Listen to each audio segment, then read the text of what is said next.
Hello friend, welcome to our YouTube channel परेशान academy. दोस्तों, हम लोग प्रीवियस के क्वेश्चन को देख रहे थे इसके पहले, लेकिन हम लोगों ने 2 क्लास में क्या किया है, प्रैक्टिस सेट को स्टार्ट कर दिया गया है। आज का हमारा तीसरा प्रैक्टिस सेट स्टार्ट होगा दोस्तों। और ये क्वेश्चन होंगे जो सटीक क्वेश्चन होंगे, टू द पॉइंट क्वेश्चन को कवर किया गया है। चलिए देखते हैं दोस्तों, आज की हमारी तीसरी क्लास जो है प्रैक्टिस सेट की। चलिए देखते हैं पहला क्वेश्चन क्या है हमारा। प्राथमिक स्तर पर गणित की पहेलियां मदद करती हैं, किस चीजों में मदद करती हैं देखते हैं। ऑप्शन ए है कक्षा के प्रतिभा संपन्न विद्यार्थियों को पहचानने में, विद्यार्थियों को मनोरंजन प्रदान करने में। ऑप्शन सी है समस्या समझाने के कौशलों को परखने में। और ऑप्शन डी है दोस्तों समस्या सुलझाने के कौशलों को प्रोत्साहित करने में। तो पहेलियां जो है वो किस चीज में सहायता करती हैं, जो गणित की जो पहेलियां है वो किसमें हेल्प करती हैं। तो दोस्तों समस्या सुलझाने के कौशलों को प्रोत्साहित करने में वो क्या करती हैं, मदद करती हैं। पहेलियों के माध्यम से हम क्या करते हैं, समस्या का समाधान कर लेते हैं। तो हमारा ऑप्शन डी होगा दोस्तों, वही करेक्ट होगा। क्वेश्चन नंबर 2 क्या है। यदि एक शिक्षार्थी पूर्णांकों, भिन्नों और दशमलव संख्याओं पर चारों आधारभूत संक्रियाएं संपन्न करने में समर्थ है तो वह विभाजनात्मक अवस्था में है, उपदान अवस्था में है, संक्रियात्मक अवस्था में है, परिमाणात्मक अवस्था में है। तो दोस्तों अगर वे सभी संक्रियाएं कर रही है, हमारी संक्रिया क्या होती है, 4 संक्रिया होती है गणित की, प्लस माइनस इनटू और divide, plus minus into divide 4 होती है दोस्तों। ये गणित की क्या है, 4 मूलभूत संक्रियाएं। तो हमारा दोस्तों ऑप्शन जो सी होगा वो करेक्ट होगा।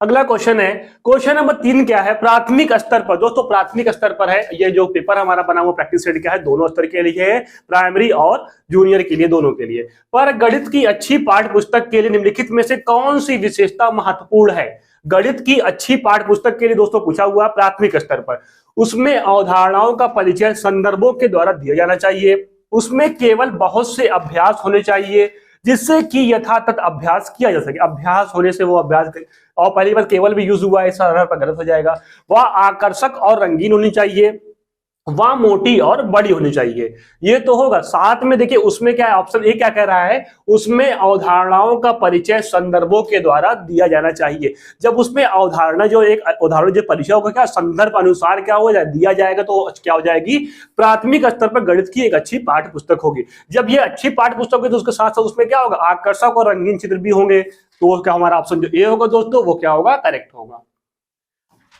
क्वेश्चन नंबर 4 क्या कह रहा है।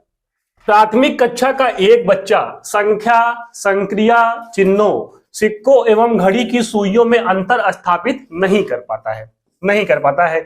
यह तथ्य इंगित करता है कि इस बच्चे को निम्नलिखित में से किस प्रक्षेत्र में समस्या है। अगर वह जो अलग अलग क्या नाम है डायग्राम है, शेप है, उसको समझ नहीं पा रहा है या कौन सा शेप है, तो उसको किस तरह की समस्या से ग्रसित है। ऑप्शन ए है प्रक्रिया स्मृति, दूसरा है दृश्य प्रक्रमण, और ऑप्शन सी है भाषा प्रक्रमण, और ऑप्शन डी है श्रवण स्मृति। तो दोस्तों वो देख करके ही अंतर समझ नहीं पा रहा है, तो वो किस ऑप्शन में आएगा, दृश्य प्रक्रमण। उसे क्या हो रहा है, दृश्य प्रक्रमण, उसमें क्या कर अंतर नहीं कर पा रहा। तो दोस्तों ऑप्शन जो बी होगा वो क्या होगा, करेक्ट होगा। क्वेश्चन नंबर 5 क्या कह रहा है। कक्षा 4 की पाठ्य पुस्तक में दी गई निम्नलिखित समस्याओं में से कौन सी बहु अनुशासनात्मक समस्या की ओर संकेत करती है। दी गई आकृति का दर्पण छवि का आरेख बनाइए। दी गई आकृति में कितनी सिमेट्री रेखाएं हैं वो बताइए। किसी दी हुई ज्यामितीय आकृति में से एक सममिति रेखा खींचना। ऑप्शन डी क्या है, भारत के झंडे का आरेख बनाइए और झंडे में सममिति रेखाओं की संख्या को पहचान कीजिए। तो दोस्तों बहु अनुशासनात्मक समस्या का संकेत कौन कर रहा है, भारत के झंडे का आरेख बनाइए और झंडे में सममिति रेखाओं की संख्या को पहचान कीजिए। जब बच्चा भारत के झंडे को बनाएगा तो उससे क्या हो जाएगा, जो समांतर रेखाएं के बारे में उसको नॉलेज हो जाएगा। साथ साथ क्या नाम है, शेप अलग अलग कौन कौन से शेप है, कौन कौन से शेप है और कौन कौन से कलर है, और उसके साथ साथ अलग अलग देश के जो झंडे हैं उसके बारे में भी क्या हो जाएगा, उसको नॉलेज हो जाएगा। तो हमारा ऑप्शन जो डी होगा दोस्तों वो करेक्ट होगा।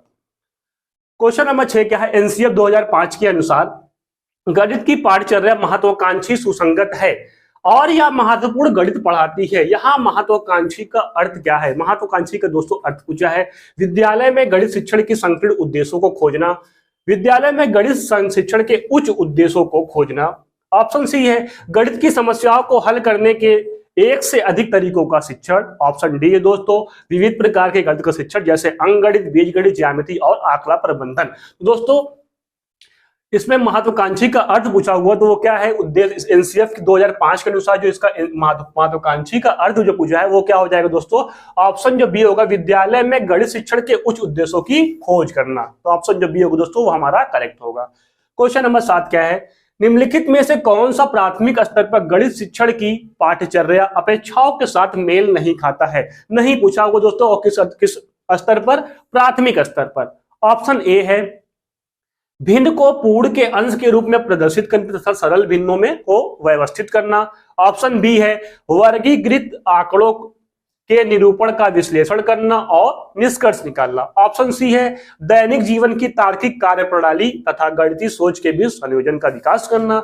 ऑप्शन डी है मानक परिकलन प्रणाली से संख्या संबंधी संक्रियाओं के करने में भाषा और प्रतीक चिन्हों का विकास करना। दोस्तों इसमें नहीं पूछा हुआ है और प्राथमिक स्तर पर है तो हमारा जो ऑप्शन बी होगा दोस्तों वो करेक्ट होगा, वर्गीकृत आंकड़ों का निरूपण का विश्लेषण करना और निष्कर्ष निकालना। दोस्तों ये क्या है, हमारा प्राथमिक स्तर से संबंधित तो है नहीं, क्योंकि ये वर्गीकृत आंकड़े कब बनाए जाते हैं, ये हमारे माध्यमिक स्तर या फिर उससे जो उसके बाद के जो क्लास में होंगे वो क्या होगा, इस प्रकार का विश्लेषण करना उनके क्या हो जाएगा, सिलेबस में आएगा। तो दोस्तों हमारा जो बी होगा वो क्या होगा, करेक्ट होगा। क्वेश्चन नंबर 8 क्या कह रहा है, एनसीईआरटी कक्षा 6 की गणित की पाठ्य पुस्तक के पाठों में इस तरह के शीर्षक हैं, कबाड़ी वाला या फिर कबाड़ी वाली, भोपाल की सैर, दुनिया कुछ ऐसी दिखती है, यह परिवर्तन किया गया है। अगर ये एनसीईआरटी की कक्षा 4 की पाठ्य पुस्तक में दिया गया है तो वह किस तरफ इंगित करता है, देखते हैं। ऑप्शन ए है कबाड़ बेचने और यात्रा करने के बारे में जानने के लिए, पाठों में गणितीय विषय वस्तु का अनुमान लगाने के लिए, विद्यार्थियों को चुनौती देने के लिए। ऑप्शन सी है उन्हें अलग सा समझाने के लिए। ऑप्शन डी है दैनिक जीवन में जोड़ते हुए उन्हें रोचक बनाने के लिए। दोस्तों इस प्रकार के पाठ का इसमें क्या किया, इनबिल्ट किया गया है, इसको रखा गया है एनसीईआरटी की कक्षा 4 की बुक में। तो वो क्या है, दैनिक जीवन में जोड़ते हुए उन्हें रोचक बनाने के लिए। क्या, जब बच्चे उसको अपने जैसे कबाड़ी वाला, भोपाल की सैर, ये सब चीजें अगर वो सुनेंगे उनके अंदर क्या होगा, एक आकर्षक हो जाएगा, वो क्या उससे अट्रैक्ट होंगे, क्योंकि वो क्या कर रहे हैं, जीवन से उसको जोड़ करके बता रहे हैं, उसको क्या कर जल्दी से जल्द समझ लेंगे। तो हमारा ऑप्शन जो हो जाएगा दोस्तों दैनिक जीवन में जोड़ते हुए और उन्हें रोचक बनाने के लिए, ऑप्शन डी होगा वही करेक्ट होगा। क्वेश्चन नंबर 9 देखते हैं। क्वेश्चन नंबर 9 क्या कह रहा है, बच्चे के पर्यावरण में जो वस्तुएं लुढ़कती या फिसलती हैं उन पर कक्षा में चर्चा शुरू करो। बच्चों को उनके आकार देखने में और यह समझने में कि कैसे कुछ वस्तुएं लुढ़कती हैं और कुछ फिसलती हैं सहायता करो। कुछ वस्तुएं क्या हो, लुढ़कती हैं और कुछ फिसलती हैं। स्रोत कहां से लिया गया है, गणित के जादू कक्षा 2 की एनसीईआरटी के बुक से। एनसीईआरटी की कक्षा 2 की पाठ्यपुस्तक तरह के सुझाव या समझने में शिक्षक की सहायता करते हैं कि अब देखिए ऑप्शन दिया हुआ कौन सा करेक्ट होगा, चर्चाएं बहुविध परिप्रेक्ष्यों को कक्षा में स्थान देती हैं, चर्चा करना गणित की कक्षा के लिए सर्वश्रेष्ठ युक्ति है। ऑप्शन सी है आसपास की चीजों के बारे में बच्चों को ध्यान आकर्षित करना शिक्षकों के लिए अनिवार्य है। ऑप्शन डी है निदर्शन में संपूरित चर्चाएं विद्यार्थियों को संकल्पनाओं को बेहतर तरीके से समझने में सहायता करते हैं। दोस्तों इसका जो ऑप्शन डी जो होगा वो क्या होगा, करेक्ट होगा। निदर्शन में संपूरित जो चर्चाएं हैं, जो वहां पे क्या कक्षा में चर्चाएं की जा रही हैं, वे क्या हो विद्यार्थियों को संकल्पना, जो उनके कुछ संकल्पना होगी उसको बेहतर करने में और समझने में क्या करती है, सहायता करती है। तो दोस्तों ऑप्शन जो डी होगा वो हमारा करेक्ट होगा। क्वेश्चन नंबर 10 देखते हैं। कक्षा 9 से पूछा हुआ दोस्तों, ध्यान दीजिएगा क्वेश्चन को, में निर्देशांक ज्यामिति परिचय कराने के लिए उपयुक्त उपागम है। दोस्तों कक्षा 9 का जो छात्र होगा वो क्या होगा, क्वेश्चन को इजीली सॉल्व कर लेगा, क्योंकि उसके अंदर क्या समझ विकसित हो चुकी होगी। कक्षा 9 का जो छात्र है उसकी एज जो होगी अनुमानित 15 से 16 वर्ष होगी, 14 से 15 वर्ष। ऑप्शन ए है प्रौद्योगिकी समाकलन का उपयोग करते हुए निर्देशन। ऑप्शन बी है समस्या समाधान। ऑप्शन सी है व्याख्यान पद्धति और ऑप्शन डी क्या है, भूमिका निर्वाह। ये तो रोल प्ले हमारा क्या होगा, प्राथमिक स्तर पर होगा। जैसे देखिए दोस्तों इसका क्या हो जाएगा, सबसे सटीक आंसर होगा हमारा समस्या समाधान। जो कक्षा 9 का जो छात्र है में निर्देशांक ज्यामिति का परिचय किसके साथ उपयुक्तम है, तो वह क्या है, समस्या समाधान के साथ। तो ऑप्शन जो बी होगा वो हमारा करेक्ट होगा। क्वेश्चन नंबर 11 क्या कहता है, प्राथमिक स्तर के बच्चे दी गई आकृतियों को उनकी दिखावट के आधार पर वर्गीकृत करने के योग है। वैन हिले के अनुसार वह ज्यामिति के कौन से स्तर पर हैं। दोस्तों इनको जो स्तर जो हमने पढ़ा हुआ, ऐसे क्वेश्चन हर टाइम बन रहे हैं। अभी जो भी एग्जाम हुए सब में वैन हिले के क्वेश्चन जरूर आए हुए हैं, उनके चरणों से तो फिक्स है क्वेश्चन आना हुआ। तो देखिए दोस्तों ये किस चरण पर है। ऑप्शन ए है विश्लेषणात्मक स्तर, ऑप्शन बी है अनौपचारिक निगमन स्तर, ऑप्शन सी है औपचारिक निगमन स्तर और ऑप्शन डी क्या है मानसिक चित्रण स्तर। दोस्तों जो इनका पहला चरण तो चरण 0 वो क्या था मानसिक चित्रण स्तर, वही क्या होगा दोस्तों सही होगा। इनका ऑप्शन जो डी है वो क्या होगा करेक्ट होगा। क्वेश्चन नंबर 12 क्या है, प्राय शिक्षार्थी दशमलव संख्याओं की तुलना में त्रुटि करते हैं। उदाहरण के लिए 0.50 और 0.5 से बड़ा है, मतलब ये दोनों में क्या कर रहे हैं अंतर समझ नहीं पा रहे हैं और क्या कर रहे हैं गलत कर दे रहे हैं, से बड़ा है। इस त्रुटि का संभावित सर्वाधिक संभावित कारण हो सकता है, यह मतलब किस कारण से हो सकती है वही बताना है। ऑप्शन ए है क्रमिक दशमलव में शून्य की सार्थकता से संबंधित भ्रांतिपूर्ण संकल्पना। ऑप्शन बी है कक्षा में इस प्रकार के सवालों के अभ्यास का अभाव। ऑप्शन सी जो क्या है संख्या रेखा पर दशमलव संख्या के निरूपण के मूर्त अनुभवों का अभाव। ऑप्शन डी है शिक्षार्थी द्वारा लापरवाही बरतना। दोस्तों ये सब क्या है हमारा नेगेटिव पॉइंट है। इसका सटीक आंसर क्या होगा क्रमिक दशमलव में शून्य की सार्थकता से संबंधित भ्रांतिपूर्ण संकल्पना। दोस्तों जब क्या हो जाएगा बच्चों को इस प्रकार बता दिया जाएगा कि जब वो शून्य की सार्थकता क्या होती है उसके बारे में सारी जो उनकी भ्रांति है जब उसको दूर कर दिया जाएगा कि अगर इसके बीच में चाहे इतना 0 लगा देंगे तो उसके मान में कोई परिवर्तन नहीं होगा, तो इस प्रकार की जब उनकी भ्रांति को दूर कर दिया जाए तो क्या होगा समस्या का समाधान हो जाए। तो हमारा दोस्तों ऑप्शन जो ए होगा वो करेक्ट होगा। अगला क्वेश्चन देखते हैं। क्वेश्चन नंबर 13 क्या कह रहा है, कक्षा 5 के विद्यार्थियों को समतल आकृतियों के क्षेत्रफल की संकल्पना से किसके द्वारा परिचित कराया जा सकता है। तो ऑप्शन ए है आयत की लंबाई और चौड़ाई का पता लगाते हुए और आयत के क्षेत्रफल का सूत्र का प्रयोग करके आयत के क्षेत्रफल की गणना करना, पहला है। ऑप्शन बी क्या है आयत और वर्ग के क्षेत्रफल का सूत्र बताना। ऑप्शन सी है इकाई वर्गों के गुणन की सहायता से आकृतियों के क्षेत्रफल की गणना करना। और ऑप्शन डी क्या है विभिन्न वस्तुओं जैसे हथेली, पत्ती, पेंसिल आदि की सहायता से किसी भी आकृति के में क्षेत्रफल को नापना। तो दोस्तों हमारा जो इसका परिचित कराना है, मतलब उसको क्या करा इंट्रोडक्शन कराना है उस चीजों से, किसी जो समतल आकृतियों के क्षेत्रफल से। तो ऑप्शन जो डी होगा दोस्तों वो क्या होगा सही होगा। क्यों? क्योंकि वो उनके जीवन से संबंधित हैं, तो उस आधार पर क्या करेंगे वो चीजों को देख रहे हैं, उसका आकार देख रहे हैं, तो क्या हो जाएगा वो जल्दी उस चीजों को समझेंगे। तो ऑप्शन डी होगा दोस्तों सही होगा। क्वेश्चन नंबर 14 क्या है, जब राजन के सामने शाब्दिक समस्याएं आती है तो वह प्रायः पूछता है मैं जमा करूं या घटा, मैं गुणा करूं या भाग। इस तरह के प्रश्न क्या बताते हैं। राजन जोड़ और गुणा नहीं कर सकता, क्यों नहीं कर सकता है। राजन कक्षा में बाधा डालने के लिए अवसर खोजता है, नहीं। राजन को भाषा समझने में कठिनाई होती है, नहीं। राजन संख्या संक्रियाओं को नहीं समझता। तो दोस्तों इसका ऑप्शन जो डी होगा वो करेक्ट होगा, क्योंकि वो राजन जो है संख्या संक्रियाओं को सही तरीके से समझ नहीं पा रहा है। तो ऑप्शन जो डी होगा वो क्या होगा करेक्ट होगा। क्वेश्चन नंबर 15 क्या है, आपकी कक्षा में कुछ विद्यार्थी लगातार गणित की परीक्षाओं और परीक्षणों में अच्छा प्रदर्शन नहीं कर पा रहे हैं। एक शिक्षक के रूप में आप क्या करेंगे। अगर आप एक शिक्षक हैं, आपके क्लास में ऐसे बच्चे हो रहे जो क्या और समस्या का समाधान नहीं कर पा रहे हैं, आप उनका उस समय क्या करेंगे। आप उनका परीक्षा कर रहे हैं, परीक्षण कर रहे हैं, उसमें प्रदर्शन नहीं कर पा रहे अच्छा, तो क्या करेंगे उनको उच्च उपलब्धि वाले के साथ बैठा, जो बच्चे बहुत अच्छे बच्चे उनको साथ बैठा देंगे, सीख जाएंगे। देखते हैं अच्छा ना करने के परिणाम को समझाएंगे, अभ्यास के लिए अधिक टेस्ट देंगे। और ऑप्शन डी क्या है कारणों का निदान करेंगे और उपचारिक कदम उठाएंगे। दोस्तों ऑप्शन जो डी होगा वो हमारा करेक्ट होगा। क्यों? अगर बच्चा कोई गलती कर रहा है तो सबसे पहले क्या करेंगे उसका कारण जानेंगे, निदान करेंगे कि समस्या कहां से उत्पन्न हो रही है। जब समस्या उत्पन्न कहां से हो रही वो मालूम हो जाएगा, उसका उपचार कर देंगे तो वो क्या हो जाएगा समस्या का समापन हो जाएगा। तो दोस्तों हमारा ऑप्शन जो डी होगा वो करेक्ट होगा। क्वेश्चन नंबर 16 क्या है, अनीसा और अमित दो लोग हैं, कक्षा 7 में पढ़ते हैं। अनीसा ने अमित को कहा कि यदि उनकी कक्षा में प्रत्येक विद्यार्थी के गणित के अंकों में 5 की वृद्धि कर दी जाए तो औसत में 5 की वृद्धि होगी। अगर 5 की वृद्धि करें तो औसत में भी क्या हो जाएगी 5 की वृद्धि हो जाएगी। उसने आगे ये भी कहा कि यह सभी संख्याओं के लिए सही होगा। अमित इससे सहमत नहीं हुआ और अनीसा ने 5 के स्थान पर एन लेकर इसे सिद्ध किया।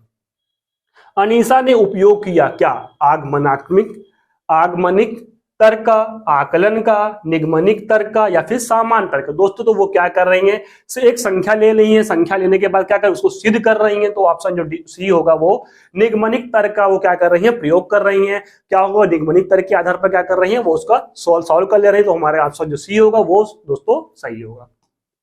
क्वेश्चन नंबर 17 क्या कह रहा है, भिन्नों की अवधारणा से परिचित करने के लिए शिक्षक डैश से शुरुआत कर सकता है। भिन्नों की अवधारणा से परिचित कराना है तो किस आधार पर उसको करेंगे? तो ऑप्शन ए है, ए बटे बी के रूप में भिन्न लिखना जिसमें B can not equal to 0। ये तो क्या होगा, परिभाषा। पहले परिभाषा ही बता देंगे बच्चों को, उसको तो पहले क्या करना है, इंट्रोड्यूस कराना है, परिचय देना है क्या भिन्न का, भिन्न कैसे होता है उसके बारे में। आप उसको डायरेक्ट परिभाषा बताएंगे तो वो गलत हो जाएगा, तो ये तो नहीं होगा। उनके आसपास की वस्तुओं में भिन्न भागों की पहचान कराना, विभिन्न भिन्नों में अंश और हर की पहचान करना, और संख्या रेखा पर भिन्न का पता लगाना। दोस्तों ये सब जो स्टेप है ये सब बाद में कर सकते हैं, लेकिन अभी आपको परिचय जब कराना है तो बच्चों को क्या करें, उनके आसपास की वस्तुओं से कोरिलेट करेंगे। जब उनको संबंध बना, किसी चीज संबंध बना करें कोई चीज बताएंगे तो वो क्या हो जाएंगे, उस चीजों को तुरंत ही क्या करेंगे, कैप्चर कर लेंगे। क्योंकि उनके माइंड में क्या होगा, जो उनके आसपास की वस्तुओं होगी वो क्या होगी, उनके माइंड में फिक्स होती है, वो क्या होगा उसका उसको अपने माइंड में क्या कहते हैं, कैप्चर किए रहते हैं। तो वो क्या हो जाएगा, उसे आसानी से समझ लेंगे। तो हमारा जो ऑप्शन बी होगा, उनके आसपास की वस्तुओं में भिन्न भागों की पहचान करना ही सही होगा। क्वेश्चन नंबर 18 क्या है, निम्नलिखित में से गणित अध्यापन का कौन सा शैक्षणिक तरीका सबसे अच्छा है? सबसे अच्छा तरीका पूछा हुआ दोस्तों। ऑप्शन ए क्या है, विद्यार्थियों को उसकी विद्यमान क्षमताओं को विकसित करने के लिए प्रोत्साहित करना। हाँ। केवल कमियां देखकर उतना ही पढ़ाना नहीं, मतलब ऐसा कैसे करेंगे, कमियां देख रहे बच्चा ये नहीं पढ़ पा, नहीं पढ़ाएंगे, नहीं। केवल गैप्स देखकर उन्हें दूर करना नहीं, दूर दूर बैठा करके पढ़ाएंगे, अच्छा तरीका नहीं। हर शिक्षार्थियों को एक ही तरह पढ़ाना नहीं। देखिए दोस्तों क्या होता है, हर बच्चे में क्या होती है, व्यक्तिगत विभिन्नता होती है, हर लोगों की समझने की सोचने की क्षमता अलग अलग होती है। लेकिन क्या करें, उनके आधार पर समावेशी शिक्षा के अंदर हमको एक साथ सभी बच्चों को एक साथ पढ़ाना है, लेकिन क्या करना है, उनको एक तरीके से नहीं पढ़ाना है, उनको हर लोगों को अलग तरीके से बताना है। तो हमारे दोस्तों ऑप्शन क्या है, गणित अध्यापन का कौन सा शैक्षणिक तरीका सबसे अच्छा है? दोस्तों जो ऑप्शन ए होगा, शिक्षार्थियों को उनकी विद्यमान क्षमताओं को विकसित करने के लिए प्रोत्साहित करना। जो उनके अंदर विद्यमान, उनके अंदर जो क्या नाम क्षमता है उनको प्रोत्साहित करने के क्या करना है, अवसर प्रदान करना, वो क्या होगा, सबसे बेस्ट आंसर होगा ऑप्शन ए। क्वेश्चन नंबर 19 क्या है, कक्षा 4 के लिए समय के मूल्यांकन के प्रांचल होंगे। ऑप्शन ए है, केवल सादृश घड़ी पर समय पढ़ना, अंकी घड़ी और सादृश घड़ी पर समय पढ़ना, आधा घंटा अधिक, चौथाई घंटा अधिक, चौथाई घंटा कम, एएम और पीएम की संकल्पना, मिनट और सेकंड में संबंध। ऑप्शन सी है, केवल अंकी घड़ी पर, जो अंकी घड़ी पर समय पढ़ना, एएम पीएम की संकल्पना।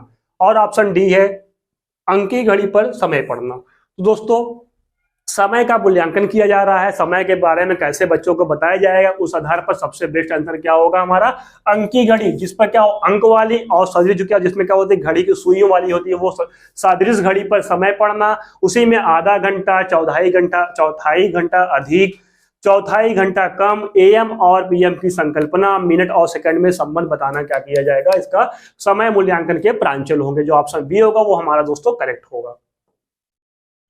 क्वेश्चन नंबर 20 क्या है, त्योहार के समय कक्षा 5 में प्रतिशत प्रकरण के समय सेल है, सेल पर कक्षाई चर्चा शुरू की गई। कक्षा की इस प्रकार की चर्चा क्या इंगित करती है, उसको देखते हैं।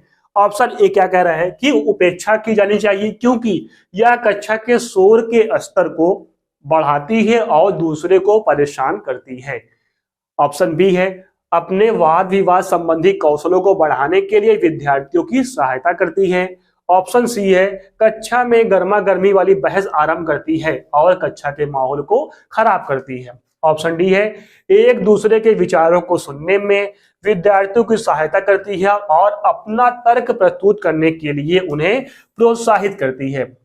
दोस्तों ये क्वेश्चन क्या है, एक त्योहार के समय में क्या हो रहा है, कक्षा 5 में प्रतिशत प्रकरण के बारे में बताया है, जिसमें एक सेल है, उसके बारे में कक्षा में चर्चा की जा रही है कि कक्षा इस प्रकार की चर्चा क्या करती है, तो दोस्तों ये क्या हो जाएगा, उसमें एक दूसरे के विचार को सुनने में विद्यार्थियों की सहायता करती है। जब इस प्रकार की चर्चा की जाएगी तो क्या होगा, सभी बच्चे होंगे अपने अपने क्या करेंगे, उनके अंदर जो तर्क होगा, क्षमता होगी, उस आधार पर अपने अपने क्या होगा आंसर करेंगे। और उस तरह से क्या होगा, उनको एक तरह से प्रोत्साहन मिलेगा, कोई गलत बताएगा कोई सही बताएगा, इस आधार पर क्या होगा, वो क्या करेंगे, अपने विचार को प्रस्तुत करेंगे। तो दोस्तों ऑप्शन जो डी होगा वो हमारा करेक्ट होगा। क्वेश्चन नंबर 21 क्या है, निबंध प्रतियोगिता के आयोजकों ने यह निर्धारित किया है कि विजेता को 100 रुपए का पुरस्कार मिलेगा। विजेता को 100 का पुरस्कार मिलेगा और जो प्रतिभागी जीत नहीं पाए हैं, जो उप विजेता हैं, उन्हें 25 रुपए का पुरस्कार मिलेगा। कुल पुरस्कार राशि जो वितरित की गई वह 3000 रुपए है। यदि प्रतिभागियों की कुल संख्या 63 है तो विजेताओं की संख्या ज्ञात कीजिए। इस प्रकार के क्वेश्चन है। आगे क्या कह रहा है, गणितीय संकल्पना की जांच के अलावा शिक्षक विद्यार्थियों के साथ चर्चा करते समय इस प्रश्न के माध्यम से किन मूल्यों को विकसित कर रहा है, वो छात्रों के किन मूल्यों को विकसित कर रहा है। दोस्तों ऑप्शन जो ए है, अच्छा निबंध लिखने की योग्यता महत्वपूर्ण है। गणित में निबंध से संबंधित तो नहीं। चलो आगे देखते हैं, सामाजिक मुद्दों पर विचारों को लिखने का विकास नियमित आदत के रूप में किया जा सकता है और निबंध प्रतियोगिता में भागीदारिता के माध्यम से आप अपने विचारों को सार्वजनिक करने के अवसर को भी प्राप्त कर सकते हैं। ऑप्शन सी क्या है, जीतना भागीदारिता से अधिक महत्वपूर्ण है। नहीं, भागीदारिता अधिक महत्वपूर्ण है दोस्तों, ये भी नहीं। दोस्तों इसका जो सही आंसर क्या है, ऑप्शन जो बी होगा।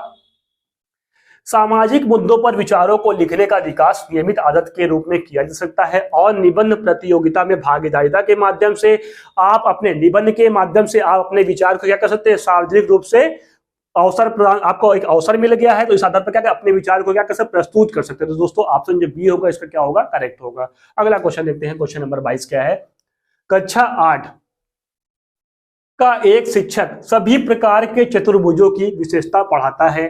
एक शिक्षक है जो सभी प्रकार के चतुर्भुज की विशेषता बता देते हैं। इस इकाई के बाद कक्षा परीक्षा में शिक्षक चतुर्भुज का निर्माण करने से संबंधित समस्याएं पूछते हैं कि उनका निर्माण कैसे किया जाए। अभी बताए हैं विशेषता और उसका निर्माण कैसे किया जाए, इस आधार पर क्या होगा, बच्चों को प्रश्न दिया जाता है। कक्षा में से कोई भी परीक्षा में निष्पादन नहीं कर पाता, उसका क्या कर सकता, सही तरीके से बता नहीं कर पाता है। इसका संभावित कारण हो सकता है, इस प्रकार के कारण क्या हो सकते हैं, किस कारण से हो सकते हैं। ऑप्शन ए है, शिक्षक इस इकाई में विद्यार्थियों की रुचि नहीं बना पाया। ऑप्शन बी है, विद्यार्थी कक्षा परीक्षा के प्रति गंभीर नहीं थे और उन्होंने अच्छी तरीके से तैयार नहीं किए। कक्षा के सभी विद्यार्थी होशियार नहीं थे। दोस्तों ये सब नेगेटिव पॉइंट है। ऑप्शन डी क्या है, कक्षा में दिए गए अनुदेशों और किए गए आकलन में अंतर है। दोस्तों हाँ, ये ऑप्शन जो डी होगा वो हमारा करेक्ट होगा, क्योंकि जो अनुदेश दिया गया है उसके आधार पर जो आकलन किया जा रहा है दोनों में क्या है, डिफरेंट है। बताया गया विशेषता और पूछा जा रहा है उसके चतुर्भुज के निर्माण कैसे करें, तो क्या होगा, अनुदेश कुछ किया गया और आकलन कुछ किया जाए। तो ये दोस्तों आप इसमें दोनों में क्या है, अंतर है। दोस्तों हमारा जो ऑप्शन डी होगा वो करेक्ट होगा। क्वेश्चन नंबर 23 क्या है, एक शिक्षक शिक्षिका ने विद्यार्थियों को 5 वर्ग देकर उन्हें जोड़कर बनने वाली सभी संभव पंचवर्गाकार आकृतियों की संख्या ज्ञात करने को कहा। इसके उपरांत 6 वर्ग देकर उन्हें जोड़कर बनने वाली संभव 6 वर्गाकृतियों की संख्या ज्ञात करने को कहा। इसी तरह आगे बढ़ने को कहा। इस प्रकार की गतिविधि शिक्षार्थी को सहायता करती है। पहले 5, 5 से 6, 6 से 7 ऐसे आगे बढ़ते चले जा रहे हैं। अवलोकन कौशलों में सुधार करने में, संख्या पैटर्न और आकृतियों के बीच संबंधों की पहचान करने में। ऑप्शन सी स्थानिक योग्यता को सुधार करने में और ऑप्शन डी क्या है, विश्लेषणात्मक योग्यता के सुधार करने में। तो दोस्तों जो इसका आंसर क्या होगा, संख्या पैटर्न और आकृतियों के बीच संबंधों को पहचान करने में ये क्या होगा, करेक्ट होगा। क्योंकि एक पैटर्न जो होता है वो क्या होता है, कंटिन्यू चलता चला जाता है। जो सेफ होते हैं, जैसे कि एक मान लीजिए सेफ ये है, इस आधार पर अगर सेफ है तो क्या होगा, ऐसा ही सेफ क्या होगा, पैटर्न में आगे चलता चला जाएगा। और ये कब तक जाएगा, जब तक इनफाइनाइट में चलता जाएगा। क्योंकि ये क्या होता है, ये पैटर्न का क्या होगा, एक सेफ होगा। पैटर्न और आकृतियों के बीच में क्या करते हैं, वो कोरिलेट करते हैं। तो ऑप्शन जो बी होगा दोस्तों वो हमारा करेक्ट होगा। क्वेश्चन नंबर 24 क्या कहता है, गणित के समावेशी कक्षा कक्ष में दृष्टिबाधित शिक्षार्थियों की आवश्यकताओं को संबोधित करने के लिए आपकी क्या नीति होगी। एक कक्षा कक्ष है जो क्या है, समावेशित कक्षा कक्ष है, उसमें कोई दृष्टिबाधित बालक भी है, तो उनके लिए आपकी क्या नीति होगी, इस संबंधित क्या है क्वेश्चन है। ऑप्शन ए है, गणित में उच्च अंक प्राप्त करने वाले के साथ उन्हें जोड़े बना देंगे। मतलब क्या करें, जो बहुत अच्छे बच्चे हैं उनके साथ उनको बैठा देंगे, उनके लिए वैकल्पिक अध्यापन अधिगम और आकलन पद्धति का अभिकल्पना करेंगे। ऑप्शन सी है शिक्षार्थियों को विशेष शिक्षक के पास भेज देंगे। विशेष शिक्षक के पास भेज देंगे, ये क्या हो रहा है, समावेशी शिक्षा का हनन हो रहा है, यहाँ पे तो ये गलत हो जाएगा। गणित के बदले कोई दूसरा विषय दे देंगे, तो दोस्तों ये भी क्या हो जाएगा, यहाँ पे उसको अलगाव करना नहीं है, क्योंकि भाई हर बच्चे को समावेशी शिक्षा के अंतर्गत हर चीज सीखने का, सभी विषय पढ़ने का अधिकार है। ये भी क्या हो जाएगा, गलत हो जाएगा। दोस्तों इसका जो सटीक आंसर क्या होगा, उनके लिए वैकल्पिक अध्यापन अधिगम और आकलन पद्धति की अभिकल्पना करेंगे। जैसे कोई दृष्टिबाधित बालक है तो उसको क्या होगा, वो किस आधार पर बच्चों को कैसे पढ़ पाएगा, किस तरीके से वो अपनी कक्षा कक्ष में सभी के साथ रह सकता है और अपने जो शिक्षा है उसको सुचारू रूप से कर सकता है। तो उसको क्या है, उसको जो शिक्षण अधिगम सामग्री है जैसे कि ब्रेल लिपि है, इस आधार पर क्या उनको उपलब्ध करा दीजिए, तो वो क्या हो जाएगा, वो भी क्या करेगा, कक्षा कक्ष में उस चीजों को सीखने लगेगा। तो ऑप्शन जो बी होगा दोस्तों वो क्या होगा, करेक्ट होगा। क्वेश्चन नंबर 25 है, गणित के कक्षा कक्ष में दृष्टिबाधितों के लिए निम्नलिखित में से किसका प्रयोग शिक्षा के साधनों के रूप में किया जा सकता है। दोस्तों इसका दूसरा आंसर ये देखिए, दूसरा क्वेश्चन है ट्रेलर का गिनतारा। अब दृष्टिबाधित के लिए क्या यूज कर सकते हैं, ये तो यूज कर सकते हैं। भिन्न का किट और संख्या चार्ट, ये तो यूज नहीं कर पाएंगे। ऑप्शन बी है संख्या चार्ट, यहाँ पे यही कट हो गया। कंप्यूटर जियो बोर्ड, ट्रेलर का गिनतारा, कंप्यूटर और जियो बोर्ड। ऑप्शन डी है कंप्यूटर, संख्या चार्ट और जियो बोर्ड। दोस्तों जिसका सही आंसर क्या है, ट्रेलर का गिनतारा, जिसे आप कंप्यूटर और जियो बोर्ड का प्रयोग क्या कर सकते हैं, साधन के रूप में कर सकते हैं। अगला क्वेश्चन देखते हैं। क्वेश्चन नंबर 26 क्या कहता है, कक्षा 6 की ज्यामिति कक्षा में अध्यापक ने विद्यार्थियों को 30 अंश, 60 अंश, 90 अंश माप के कोड़ों की रचना व उनके विभाजन करने को कहा। उसके बाद विद्यार्थियों को 15 डिग्री और 45 डिग्री का कोण बनाने के लिए कहा। इस तरह यह कार्य अध्यापक का जो प्रयोजन दर्शा रहा है वह है, क्या है, देखते हैं। शिक्षार्थियों की उपलब्धियों का संक्रियात्मक परीक्षा में आकलन करना।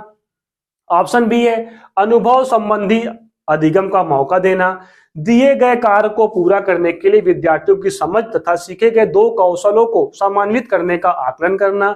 ऑप्शन डी है प्रत्येक विद्यार्थी का किसी न किसी कार्य में व्यस्त करना। तो दोस्तों ये गलत हो जाएगा। जो इसका दोस्तों ऑप्शन जो सी होगा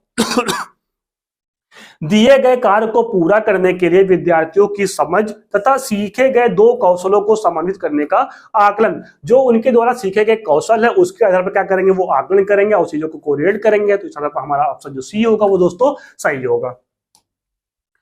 क्वेश्चन नंबर 27 क्या है, कक्षा 5 के विद्यार्थी समस्या 1/2 भागे 1/3 को सही तरीके से हल कर सकते थे, लेकिन वे इस समस्या का हल नहीं निकाल सकते थे कि आधे केक में कितने केक के 3 टुकड़े हैं। इसका कारण है समस्या कक्षा 5 के लिए उच्च कठिनाई स्तर की है।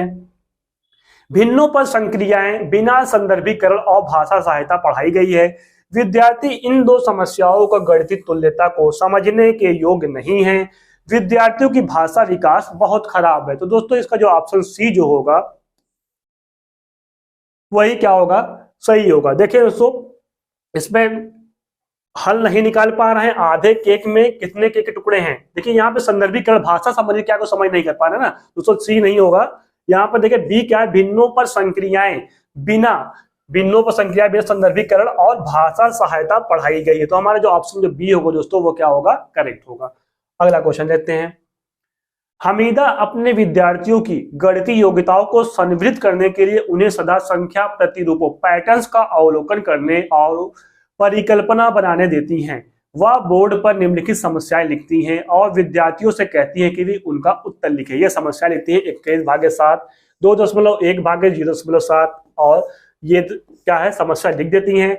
वह प्रश्नों के सेट के माध्यम से यह चाहती हैं कि विद्यार्थियों या अविद्यार्थी या अवलोकन कर सके कि ऑप्शन ए है जब एक भाजक की 10 से घटत होती है और दूसरे की 10 की घात से बढ़त होती है तो गुणनफल समान रहता है। ऑप्शन बी यदि भाजक और भाज दोनों 10 की घात से बढ़ाए या घटाए जाते हैं तो भागफल समान रहता है। ऑप्शन सी यदि भाजक और भाज दोनों 10 की घात से घटाए जाते हैं तो भागफल भी 10 की घात से घटता है। ऑप्शन डी जब एक गुणज को 10 से विभाजित किया जाता है और दूसरे को 10 से गुणा किया जाता है तो गुणनफल समान रहता है। दोस्तों इसका सही आंसर क्या होगा, ऑप्शन जो बी होगा। यदि भाजक और भाज दोनों 10 से की घात से बढ़ाए या घटाए जाते हैं तो भागफल क्या होगा, समान है। देखो यहाँ पे 10 की घात घटाई और बढ़ाई जा रही है तो हमारा आंसर क्या होगा, समान होगा, भागफल क्या होगा, समान होगा। ऑप्शन बी जो होगा वो हमारा करेक्ट होगा।